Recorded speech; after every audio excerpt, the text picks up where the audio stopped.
Hello everyone, welcome back to Spiritual Essence, and in this video I wanted to talk about ashes. Now, why am I talking about ashes on a spiritual channel? Well, I assure you there is a good reason. So, whenever you burn incense, or sage, or herbs, or even a piece of paper with a spell, or a prayer, or a wish on it, you get ashes. Now, ashes do have benefits on their own. In fact, I learned that ashes from burning wood can aid in the healthy growth of plants and help actually instill some nutrients into soil. All well and good. Using the burnt ends of sticks, you can use it to mark your face with cool designs. Pretty cool. I remember doing that as a kid. But truth be told, spiritually alone, ashes do not hold much sway. Which is why I always tell people whenever they burn sage or light incense to always charge it.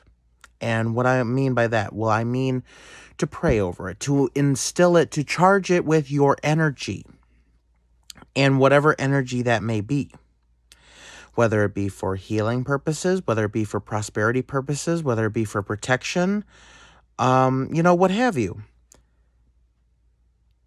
Whenever you you charge one of those things with energy and they burn and they leave behind ashes, don't throw the ashes away. The ashes can still have some use. Now, before, in the episode where I told you about my magic sachet, which was a little bag of stones and some oils, some religious paraphernalia, and also some blessed incense ashes, which can add a bonus to your energy. Whenever you have a spell that requires you to burn something, save the ashes and put it aside and mark it down with whatever purpose or energy that you instilled it with. Because you don't want to mix those up. Now, if you have the ashes set aside and marked, and you want to do like one for protection and one for healing, then you could combine them together. Just make sure you know which ones they're coming from. Now, depending on how much energy you put into it, how long you prayed over it and charged it for, will vary in the strength of the energy it emits. Now, once we have the ashes, besides the sachet, what else can we do with it? Good question.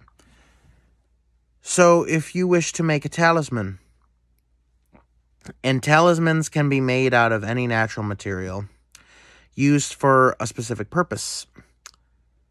It can be out of stone, it can be out of paper, it can be out of plant material, it could be out of wood, any kind of organic material. One thing I would suggest, like paper mache, that's a good one. A little paper mache talisman. And if you put some ashes in there for a specific purpose, that will add an extra bonus to your talisman, as well as anything else you may put in it, like stones and herbs and oils and stuff like that. Now, when you set them aside, how long can they last energy-wise? Well, energy takes a very long time to dissipate in strength. It may be less time depending on how much energies it's exposed to. So if it's in an area where a lot of people frequent and there's usually a lot of emotions running through there, then of course there is a good chance that it will be tainted from its original energies sooner than expected. Now, if you set it aside like in a box, up in the closet or maybe hidden away somewhere where people do not often go, then it can last a whole lot longer. And I'm talking years. Another thing you can do, so if you are dealing with a haunted house, hanging fabric sachets or bags of these blessed incense ashes or sage ashes around your home can provide some protection from evil spirits. And if you remember the video where I talked about why sage and incense may not work, how I talked about a haunted or cursed forest would practically be impossible to actually cleanse because when you burn sage, the smoke has nowhere to cling to. It's not like a house where the smoke has a lot of stuff to cling to as well as the energies that are with the smoke. And they may cling to some trees, but I mean, with the fresh air blowing in, it's probably not going to have that much of an effect. Well, if you were talking about haunted or cursed land, there is something that you can do. If it's a decent sized property, then I would suggest in the four corners, placing, a bag, or just in general, just pour the ashes, like dig a hole in the four corners of your property, dump the ashes in, bury them, then move on.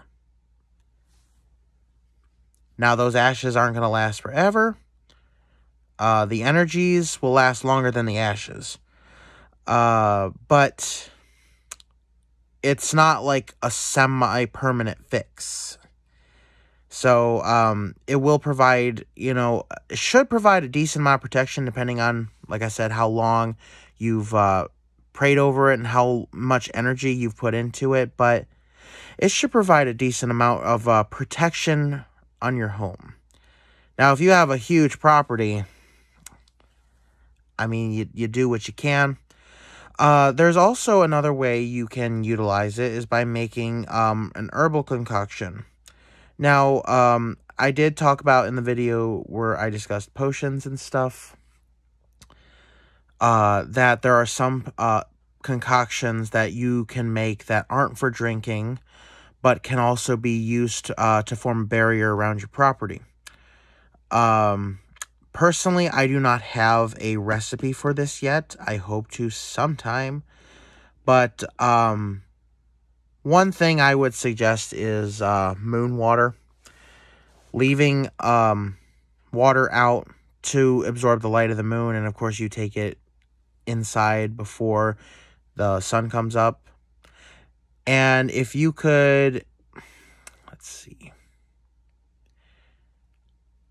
add some prayer to that moon water to kind of give it another boost and then pour the ashes in, that could provide an excellent concoction to perform a spiritual barrier around your home, which will protect you from evil spirits, curses, hexes, and anything that may try to come into your life from a spiritual way.